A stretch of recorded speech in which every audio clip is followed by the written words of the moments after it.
hoje uma percepção de que a ANMP tem maior visibilidade e maior capacidade de influência política do que em anos anteriores, muito graças também à descentralização de competências, uma realidade em todos os municípios.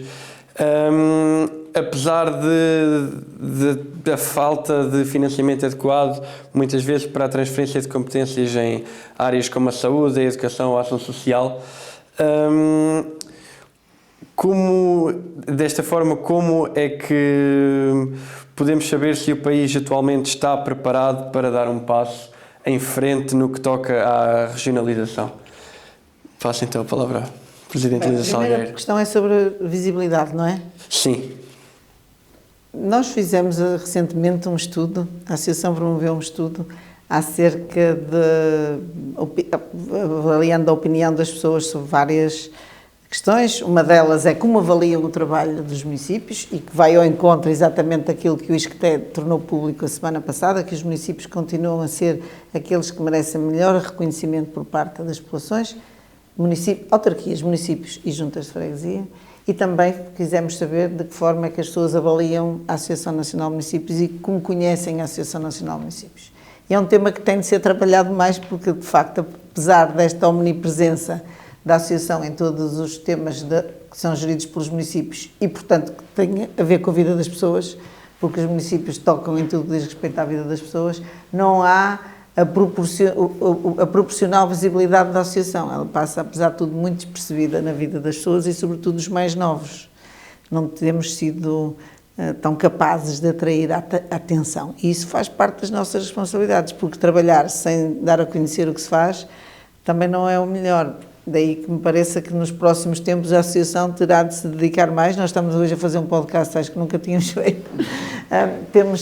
Trabalhamos muito, temos escasso tempo para dedicar à Associação. Os autarcas, a equipa que aqui está não, dedica-se em pleno e é extraordinária. Quero salientar muito a importância e a dedicação que esta escassa equipa de corpo técnico da Associação tem, mas os autarcas acabam por dedicar pouco tempo a essa função da visibilidade, porque estamos muito ocupados com a vida nas nossas câmaras municipais ou nas assembleias municipais, pois dedicamos aqui a trabalhar e a comunicar, não dedicamos muito. Portanto, a visibilidade da Associação não é proporcional à importância e aos resultados que tem tido. Portanto, um dos aspectos menos positivos que temos é mesmo essa, comunicar às pessoas, dar nota daquilo que vimos fazendo. E a descentralização, apesar de tudo, deu mais visibilidade. Fomos muitas vezes notícia, claro que tínhamos de ser, porque de facto é transformador, é uma reforma do Estado que se vai fazendo e ainda assim os resultados demonstram que passa ao lado.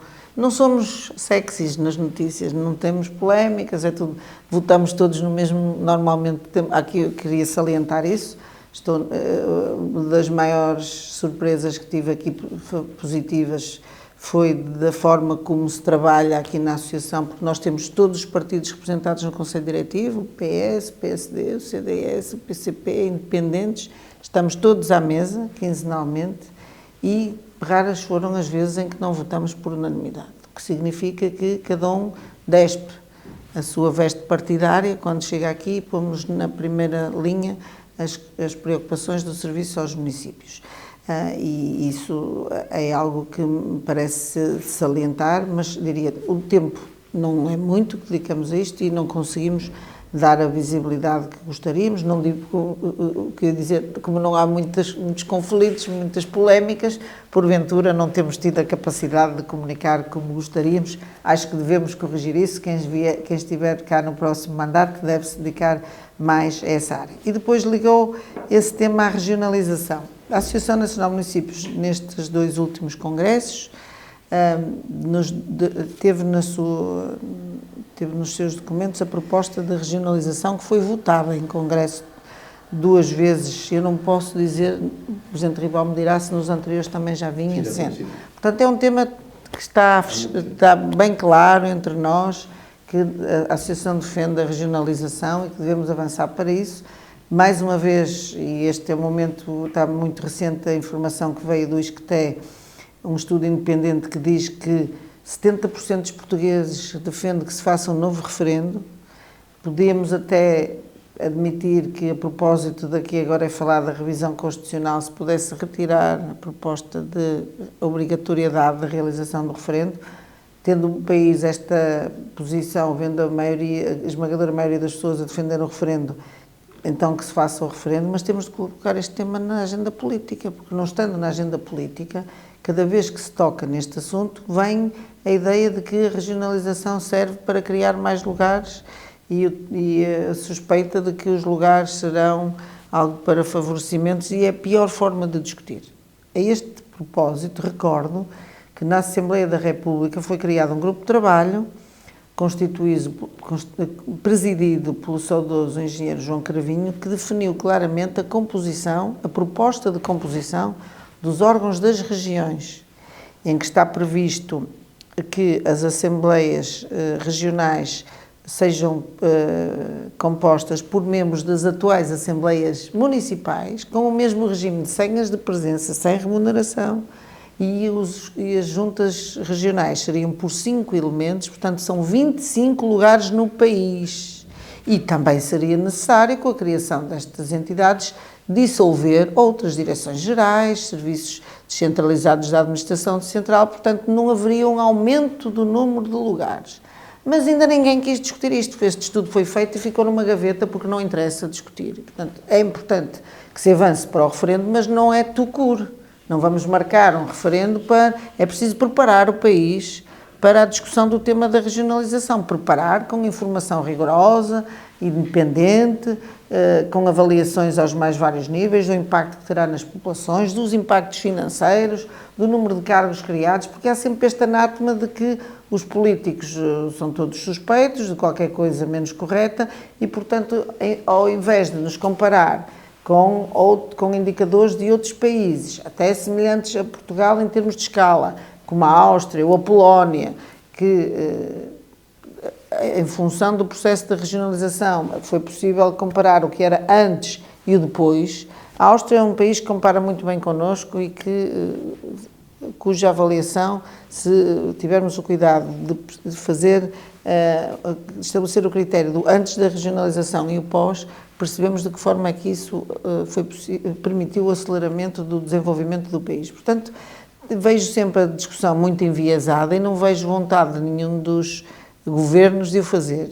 Recordo que no Congresso de dezembro de 2021, que realizamos em Aveiro, houve uma grande sintonia entre o Primeiro-Ministro e o Presidente da República, que ambos disseram que o ano certo para avançar com a regionalização era 2024. Acontece que aconteceu muita coisa no país, em 2024 voltou a haver crise política e, portanto, foi mais uma vez adiada. Chegado à liderança do PSD, o atual Primeiro-Ministro, com confiança renovada, Luís Montenegro, no Congresso disse com o PSD não haverá regionalização. Penso que ainda não reviu essa posição, portanto também não acho conveniente nem razoável que um país avance para um referendo quando tem um governo liderado por um primeiro-ministro que já disse que é contra a regionalização. Não vejo forma de sairmos com sucesso e também não defendo que se faça um referendo só por fazer, havendo uma grande probabilidade de vir a chumbar novamente. Portanto, penso que o país ainda não está preparado para avançar agora com a regionalização, porque o partido que lidera o governo também não tem vontade de o fazer. Muito obrigado. Passo a palavra então. Eu destacaria nesta matéria da visibilidade o facto de nós vivermos um mundo de comunicação muito limitado pela má notícia. E a ANMP é fonte de boa notícia. A Luísa usou a expressão de despirmos o nosso fato partidário. Eu uso a expressão ao contrário para dizer a mesmíssima coisa. É que nós aqui mantemos o nosso fato partidário, mas usamos-lo bem. Porque o objetivo de cada discussão é tirar uma conclusão que seja positiva para o poder local e que use o poder local em benefício do país. E isto é para que servem os partidos.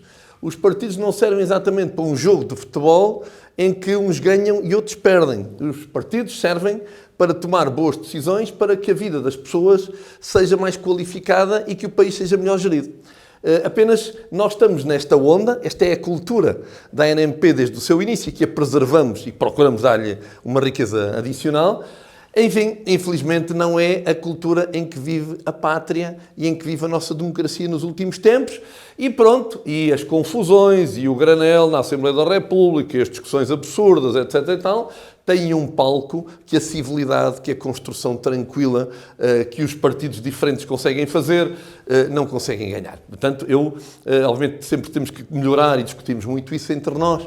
Como é que nós conseguimos fazer para melhorar a nossa presença enfim, no espaço da opinião pública, mas obviamente continuaremos a lutar para não sair do lado bom da política. E a ANMP, esta sua cultura de construção de soluções consensualizadas, é o lado certo, porque nós não existimos para disputas, nem a democracia existe para disputas. As disputas fazem todo o sentido, são muito importantes para gerarem soluções positivas para o desenvolvimento do país e para a vida das pessoas. No que respeita à regionalização, enfim, nós só temos que manter a pressão positiva. É evidente que o referendo, quando foi feito, foi mal feito, porque não se referendou a ideia da regionalização, referendou-se um desenho. Eu próprio votei contra, sendo a favor da regionalização, porque aquele desenho não tinha pés nem cabeça. E pronto, mas obviamente foi um referendo, o chumbo foi claro e obviamente isso deixou um rastro negativo por muito tempo que ainda persiste. Que o país precisa de regionalização, não há volta a dar-lhe, precisa.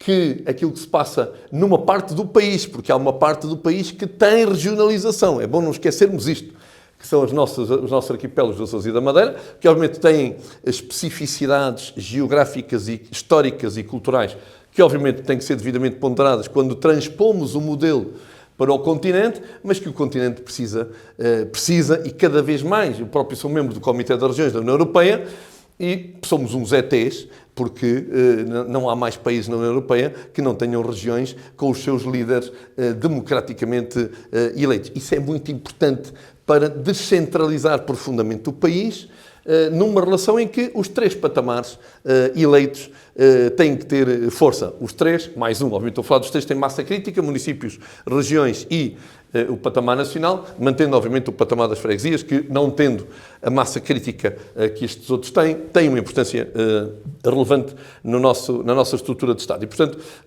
espero que nós consigamos persistir nessa luta e que o país perceba que os passos da descentralização, da entrega de poderes nacionais para um outro patamar, que não podem ser os municípios, porque a sua escala não o permite, que a gestão transversal de um país que só tem 200 km de largura tem que ter uma estrutura com a lógica da legitimidade política para a governar, e isso são as regiões plano. Hoje não há discussões sobre qual é o desenho está feito, mais ajustamento ou menos ajustamento. São as 5 regiões plano que o continente tem e nós podemos por aí dar um impulso positivo de uma democracia que já não é jovem, já tem 51 anos, está madurinha e tem capacidade para dar esse passo. Falta a vontade política.